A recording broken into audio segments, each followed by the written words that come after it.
The boardroom was quiet the way a storm goes quiet before it breaks. Dayo Mensa stood at the head of the table in a silk blouse the color of deep water, her hands folded in front of her, and she let the silence do what words couldn't. Across from her sat a man she had once called her future. He looked older now, smaller, somehow, in a room full of people who worked for her. 6 years ago, she had been his housekeeper. She hadn't planned any of this. That's the part nobody believes when they hear the story. They want it to be a revenge plot. Some slow, calculated scheme she hatched in a basement apartment with nothing but bitterness and ambition. But the truth is messier than that. The truth is that Dayo Mensa simply refused to stop. That's where we have to begin. Not here, in this glass tower in downtown Toronto.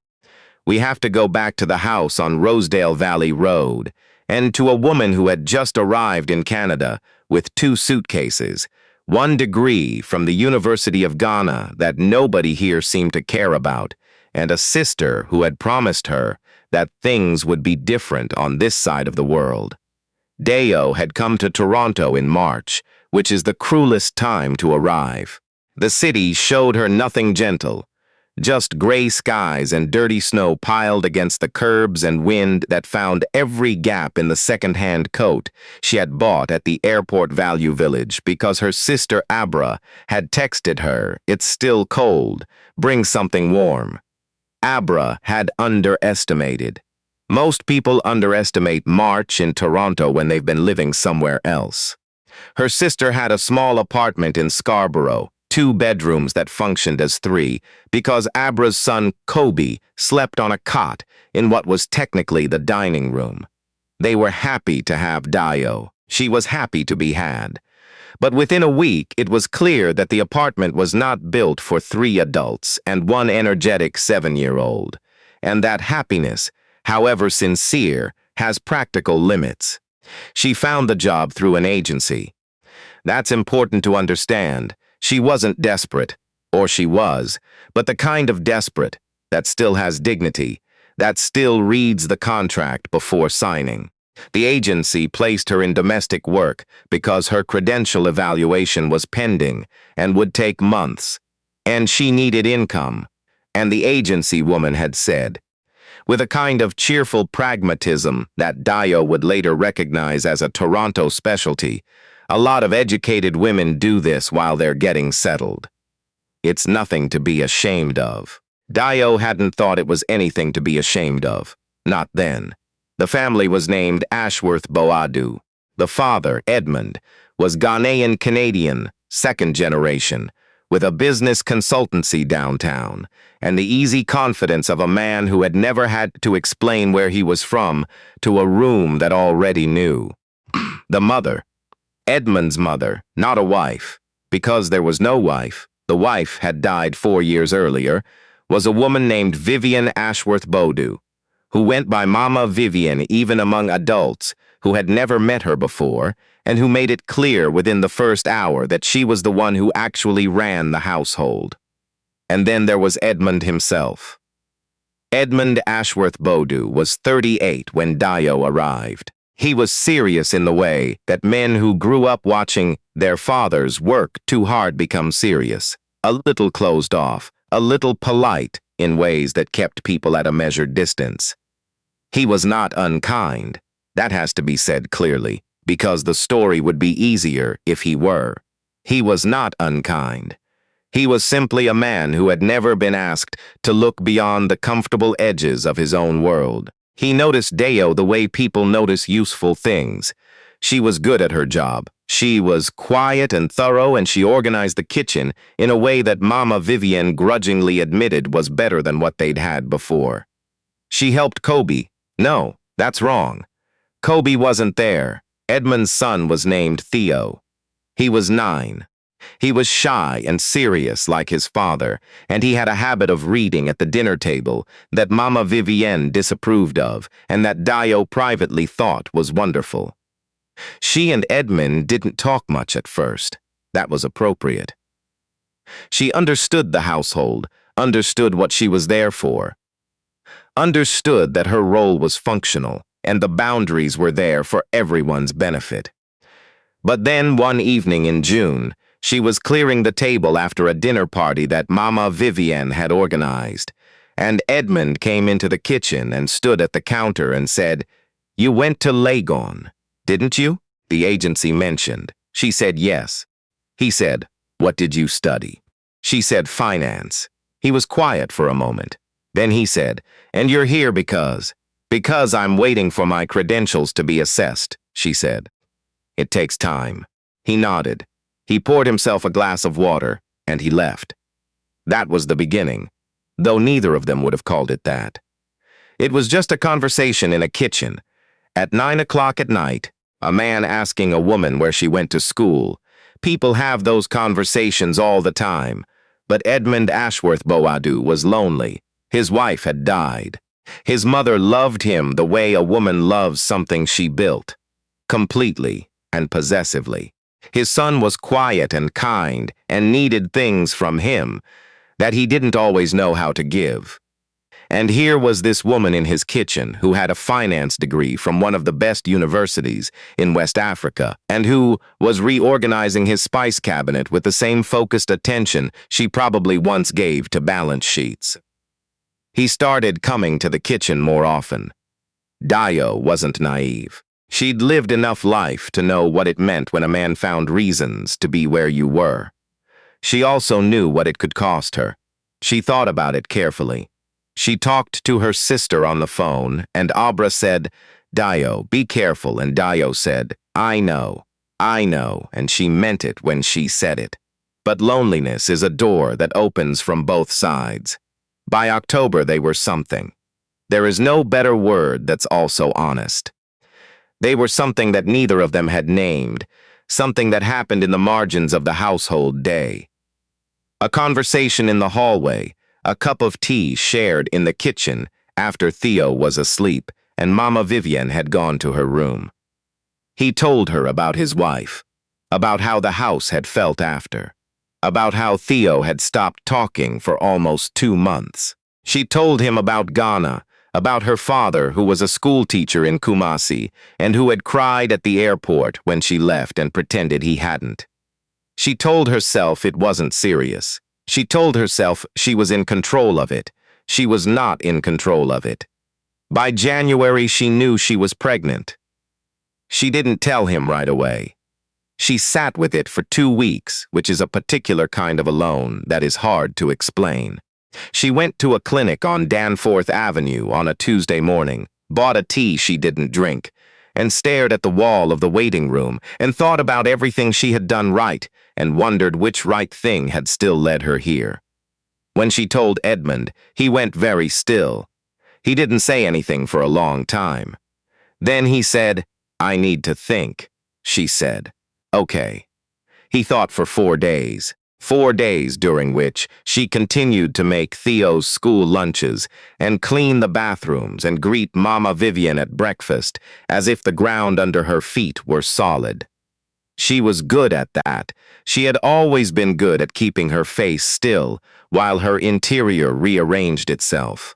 On the 5th day, Edmund came to her and said that he thought it would be best if they ended things, that he wasn't in a position, his exact words, not in a position, to pursue anything further, that his mother would never accept it, that Theo needed stability, that he was sorry.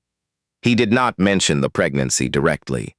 She realized, standing there in the hallway outside Theo's room, that she had misjudged him. She had thought that he was simply a lonely man with a closed-off quality that grief had put there. She had not understood that the closed-off quality was also a choice. She said, "And the baby?" He looked at the floor. He said, "I'll support you financially. We can arrange something. But I think it would be better, cleaner, if you found another position." Cleaner. She left 3 weeks later. Mama Vivienne gave her a reference letter that described her as diligent and reliable and made no mention of anything else. Edmund transferred $3,000 to her account, which she accepted because she was going to need it, and which she decided she did not need to feel grateful for. She moved back to Abra's apartment in Scarborough. She told her sister everything. Abra didn't say "I told you so," which was the kindest thing she had ever done. She just made tea and sat across from Dayo at the small kitchen table and said, "Okay, what do we do now?" What they did was this. Dayo enrolled in an online bridging program for internationally trained finance professionals. She worked part-time at a grocery store on Lawrence, 3 shifts a week, until her feet ached and her back ached, and she had to sit on a crate in the stockroom and breathe through a feeling that was too large to name. She ate well because the baby needed her to. She slept when she could. She made lists, not of grievances, but of steps. The next step, and the next one after that. Her daughter was born in September at Scarborough Health Network. Abra held Dayo's hand during labor and talked to her steadily, about anything, about nothing, about a movie she'd seen, about Kobe's new teacher. Just kept talking, because silence during that kind of pain is worse.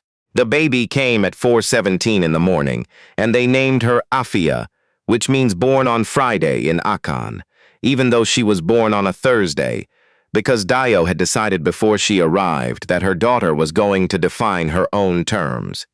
Edmund did not come to the hospital. He sent a message, not a call, that said congratulations. I hope mother and baby are well. He also sent a certified letter from a lawyer outlining a monthly support arrangement. Dayo read the letter. She signed it. She put it in a folder with all the other documents that were going to make her future possible. Then she went back to her lists.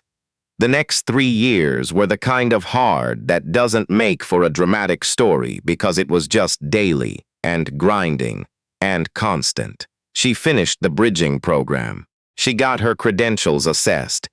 She did an unpaid internship at an accounting firm in North York while Abra watched Afia, and then a paid contract, and then a permanent position as a junior financial analyst at a mid-size investment firm on Bay Street. She was good at her job. This should not have been a surprise to anyone, but it surprised people anyway. The way competence in an unexpected person always surprises the people who weren't expecting it. She moved out of Abra's apartment when Afia was 2 into a 1-bedroom on Pharmacy Avenue that was small and loud with street noise, and absolutely hers. She painted Afia's corner of the bedroom yellow, the color her daughter pointed at in a magazine, and said, "Dat one, Mama, dat one." She still thought about Edmund sometimes, not with longing that had passed, or been replaced by something more useful. What remained was a kind of clarity. She had loved him, or something like love, in that kitchen at 9 o'clock at night. She had been real with him. The fact that he had not been real with her was information about him, not about her. Mama Vivienne's voice was the one that still found her in quiet moments. Not anything she had said directly. The woman had been too careful for that. It was the way she had looked at Dayo sometimes, in the kitchen. Like Dayo was a category, not a person. She used that look the way some people use humiliation, as fuel. The firm she ended up building wasn't planned any more than the rest of it had been. It grew out of a gap she identified in the market during her 2nd year at Bay Street. A specific need among small and mid-size African diaspora businesses for financial advisory services that understood both the regulatory landscape and the cultural context. She wrote a proposal. She showed it to her manager, who was polite, and then did nothing. She showed it to 2 other people who were also polite and also did nothing. So she wrote a different kind of proposal, one for herself. She founded Mensa Advisory Group 3 years after joining the firm. She started with 4 clients she had worked with informally, pro bono, while still employed. She left the firm on a Friday afternoon with a box of her desk things and 3 months of savings, and more fear than she had let herself feel in a long time. Abra called that night and said, "Are you absolutely sure about this?" Dayo said, "No." Abra said, "Good. The sure ones scare me." What do you need? She needed everything, and she had enough. She is the first to say that these are not the same thing, and that the gap between them was filled by by a small business loan she had to fight for, by clients who believed in her before she had the track record to justify their belief, and by Afia, who was 4 by then, and who climbed into Dayo's lap on the evenings, when Dayo was at her kitchen table doing the books and fell asleep against her shoulder while numbers scrolled on a laptop screen.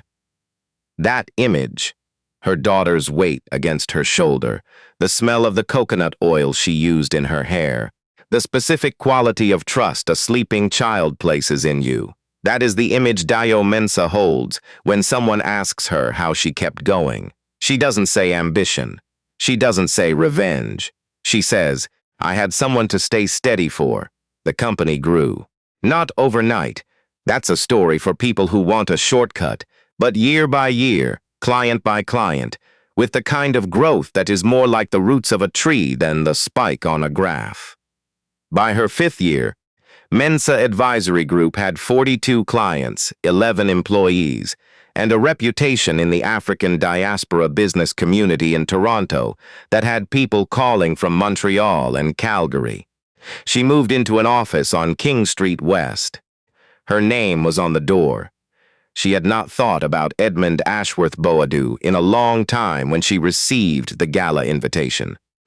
The event was called the Future of Black Business in Canada, an annual gathering organized by a coalition of community foundations, held each year at a hotel ballroom in the financial district. Dayo had attended twice before as a guest of a client. This year, she had been invited as a keynote speaker. She almost said no, not out of fear, out of a full calendar and a daughter who had a school presentation that same week and a preference, these days, for spending her evenings somewhere quiet. But one of her senior advisors, a young woman named Petra, who had been with her since year 2, said, Dayo, you need to be in that room. Not for you. For every woman who's going to be there looking for someone who looks like her at the front. She went. She wore deep green because it was Afia's favorite color on her. She prepared a speech about sustainable wealth building in diaspora communities, about the specific financial barriers that immigrants and first-generation Canadians face, about the responsibility of those who have built something to create the infrastructure for those coming behind them. She had given versions of this speech before. She knew where the weight in it lived. She did not know until she walked into the pre-dinner reception and saw him across the room that Edmund Ashworth Boadu would be there. She felt it before she fully saw it, a particular kind of recognition that is physical first and cognitive second. Her body knew who he was before her mind caught up. He was heavier than she remembered, grayer at the temples, wearing a suit that looked like it cost more than her first month of rent in Toronto. He was laughing at something the man beside him had said. He hadn't seen her yet. She took a slow breath. She got herself a glass of sparkling water from a passing tray. She spoke to 3 people she knew, listened to what they said, answered them with her whole attention. She was good at this, at being present in the room where she was, rather than in the room she feared. And then, because rooms like that are never as large as you need them to be, Edmund turned, and he saw her. The expression that moved through his face was something she had not expected. Not guilt. She had expected guilt, the flinching kind. What she saw was something more complicated. He looked like a man who had spent a long time not letting himself think about something, and now the something was standing across a ballroom in a green dress with her name on the speaker's program. He came over. Of course he did. Dayo, he said. Edmund, she said. He asked how she was, which was either brave or oblivious. She said she was well, which was true. He said he had seen her company's work mentioned in a profile piece in a business magazine, and that he had thought of reaching out. She did not ask why he hadn't. They both knew. Then he asked, And she would remember this forever, the way some small moments become load-bearing. He asked, "How is she?" "The little one?" "She's wonderful," Dayo said. "Her name is Afia. She's 5. She wants to be a veterinarian and also a drummer, and she has not yet decided that these are separate ambitions." Something shifted in Edmund's face. "She watched it happen," he said. "I would like to. I know I have no standing to ask, but I would like to meet her, someday, if you would allow it." Dayo looked at him for a long moment.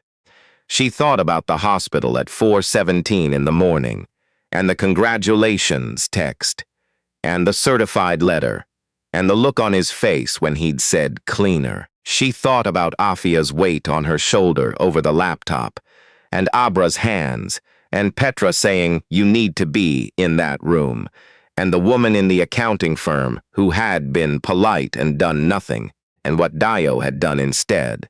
She thought about 5 years of lists. Then she said, "That is Afia's decision to make when she is old enough to make it. Not mine, and not yours." Edmund nodded. He looked at the floor for a moment, then back at her. He said, "You're right. I know you are." She said, "I know." He started to say something else. She did not wait for it. She said, "Excuse me, Edmund. I need to go find the organizer." And she moved across the room toward a woman she actually needed to speak to about microphone levels, and she did not look back. She gave her speech an hour later to 430 people, which is more people than she usually speaks to, and fewer than she was afraid of. She talked about the specific kind of courage it takes to build something when no one has handed you the blueprint. She talked about the women who had arrived in this country the way she had arrived, in March, in the wrong coat, with credentials that nobody here had decided were valid yet. She talked about building infrastructure rather than exceptions. She did not talk about Edmund.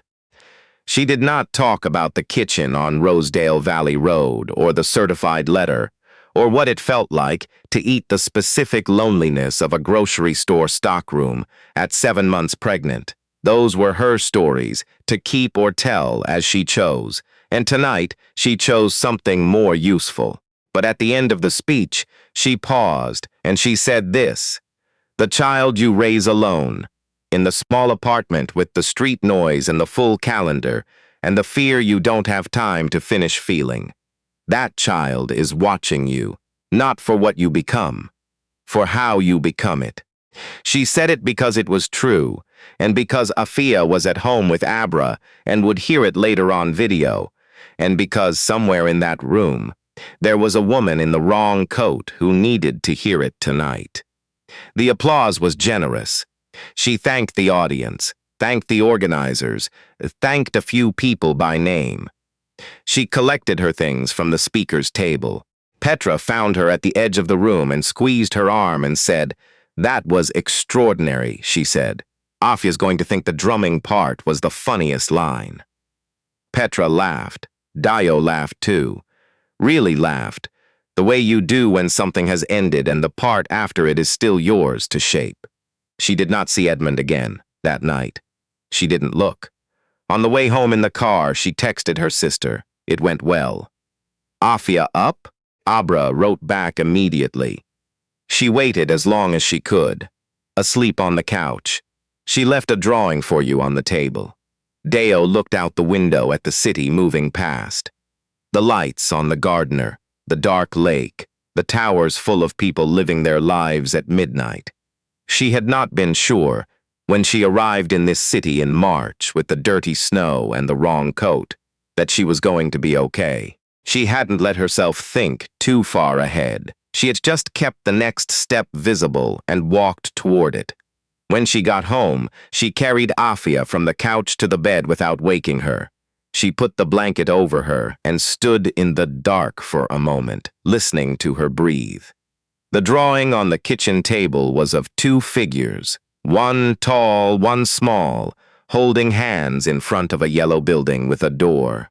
Above the building, in Afia's careful, just learning letters, it said, "Mama's work." Dayo sat down at the kitchen table, in the quiet of the apartment that was theirs, and she looked at the drawing for a long time. Some things you survive, some things you build, and sometimes, if you're stubborn enough, and loved enough, and honest enough about which step comes next, the surviving becomes the foundation that the building stands on. She folded the drawing carefully and put it in the inside pocket of her blazer, close to her chest, where she would know it was there tomorrow morning when she walked back into the office with her name on the door. Now, if this story moved something in you, stay with us. There are more stories like this one on this channel. Ancient African Folktales is built for the people who need to hear them. Subscribe if you haven't, and share this with someone who is in the middle of their march right now, in the wrong coat, figuring out the next step. They need to know it leads somewhere.